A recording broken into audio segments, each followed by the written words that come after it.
que você falou que começou pelo Cabral. Como foi essa história? Olha o que aconteceu. Então, eu tava falando que um dia eu estava no monte, cabo do Corpo de Bombeiro, eu no monte. O Espírito Santo, ele tocou no meu coração e eu escuto a voz do Espírito falando, ó, vou te colocar com o governador, você abre a tua boca, eu quero falar com ele. Certo dia eu recebo alguns amigos na minha casa, era meu aniversário, e eu já vinha lutando com a categoria, não tínhamos salário péssimo, não tínhamos protetor, não tínhamos... E eu tinha tomado uma geográfica, eu morava no Vargem Grande e o comando me jogou para Itaipuaçu, uma praia que... Eu sou bombeiro guarda-vida. Uma praia que ficava a mais de 100 quilômetros da minha casa. E aí, teve que mudar? E aí, não. Eu saía muito mais cedo e voltava muito mais tarde. É covardia que o militarismo ele acaba fazendo quando alguém se levanta. Infelizmente, isso acontece. Punição, e aí, punições. E aí, uns amigos chegaram lá em casa, meu aniversário, e falou: Daciolo, ninguém tá aguentando mais, meu irmão. Tá tudo muito difícil, tá tudo... A gente tá com salário péssimo, não tem protetor, não tem nada. E aí falaram: ó, Daciolo, vai ter uma reunião, nós estamos fazendo uma reunião no Quebra-Mar. E vai lá, aparece lá, precisamos de você lá e tal. E eu fui. Essa reunião, primeira reunião, devia ter umas 12 pessoas lá dentro. E aí, um certo dia, eu falei com os garotos, eles falaram: pô, Daciolo, fica aí, fala. Eu já exerci uma liderança espiritual ali, a gente já estava brigando pela categoria, eu já tive a experiência em 2006 de vir candidato a deputado estadual e eu vim pelo PRTB na época. Eu fui mais bem voltado pelo PRTB e a minha base era os guarda-vidas do Rio de Janeiro todo. Então, nós já estávamos ali com todos ali nessa luta intensa por dignidade.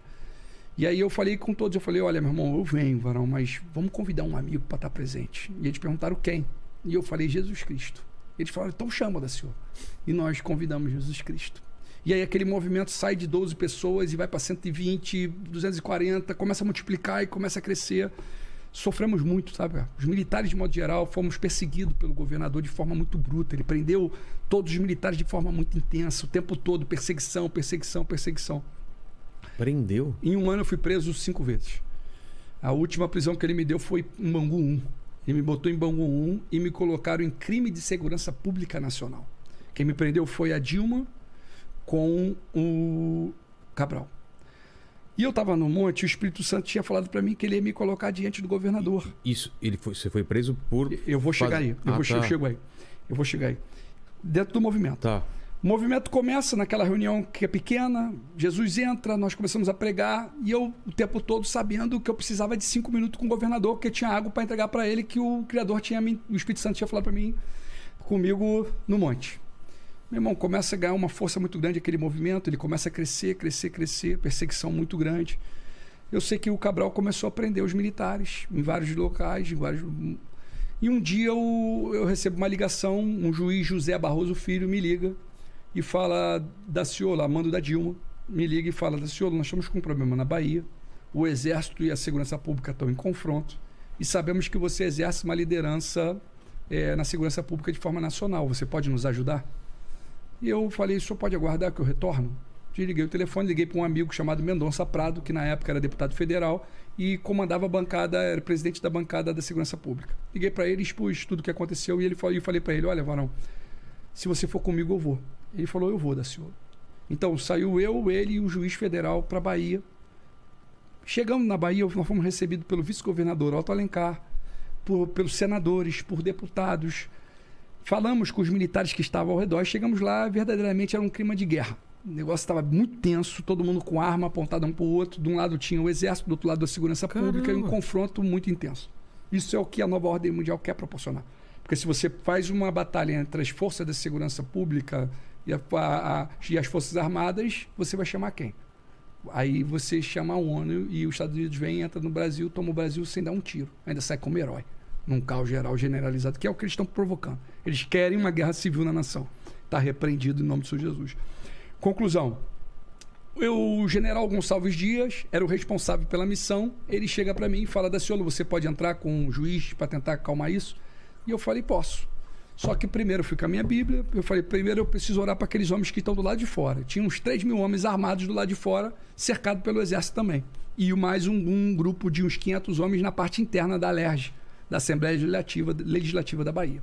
E aí eu orei para todos lá, preguei para todos, voltei até o general e falei: general, estou pronto, posso ir. E aí o juiz foi comigo. Entramos. Chegou lá, eu peguei as lideranças e falei, olha, senhores, chegou o momento do diálogo. O Criador nos trouxe aqui, trouxe o juiz, trouxe senadores, trouxe autoridades para perguntar para os senhores o que vocês precisam. Vamos dialogar. Porque aqui é um cenário que ou tem dois lados, ou é morte ou é vida.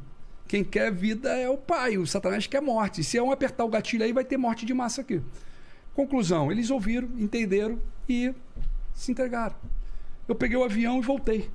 Quando eu voltei, o avião parou no Galeão, antes de taxiar. Chegou a Polícia Federal, me tiraram do avião, me levaram para Bangu 1 e me colocaram em crime de segurança pública nacional. Caramba! Alegando que que eu queria parar o país, que eu queria parar o carnaval da nação toda. Entendeu? Então, isso coincide com um movimento que estava tendo no Rio também. Sem direito de defesa. Meu irmão, sem mandato, sem nada, não tinha uma coisa absurda. Ali eu falo para você que eu fiquei 9 dias em Bangu 1. Ah, foi gostoso, Daciolo? Não foi gostoso, mas foi a melhor coisa que aconteceu na minha vida. Porque ali eu tive experiências com o Criador muito intensas. Como foi? O pessoal te recebeu lá? Meu irmão, não. A primeira coisa que eles fizeram foi... Bangu 1 são 4 pavilhões e cada pavilhão tem 12 jaulas. E essas jaulas só abrem... É um retângulo de 2x4 e aquilo ali só abre por fora da unidade. Entendeu? Então você fica o tempo todo dentro de um retângulo e recebendo comidinha por baixo, um calor imenso. E eu estava ali, varão, eu falei, pai, o que eu estou fazendo aqui? Sempre pedi para o Criador Família, o que eu estou fazendo aqui? E aí eu me lembro que no terceiro dia, lá, aquele calorzão, eu já não estava aguentando mais aquilo. Eu falei, por quê? Por quê? E eu falei para ele, pai, eu sou para o sol, faz chover, para a chuva, e estava muito quente. E eu falei para o Criador assim, se está comigo aqui agora, pai, faz chover porque eu não estou aguentando mais. Me mostra que é propósito do Criador aqui agora. Do Rei, de Yahweh. E aí quando eu falei isso, meu irmão, 1 hora depois escureceu e começou a chover. E aquilo me trouxe uma paz, me trouxe uma presença, uma glória tão grande.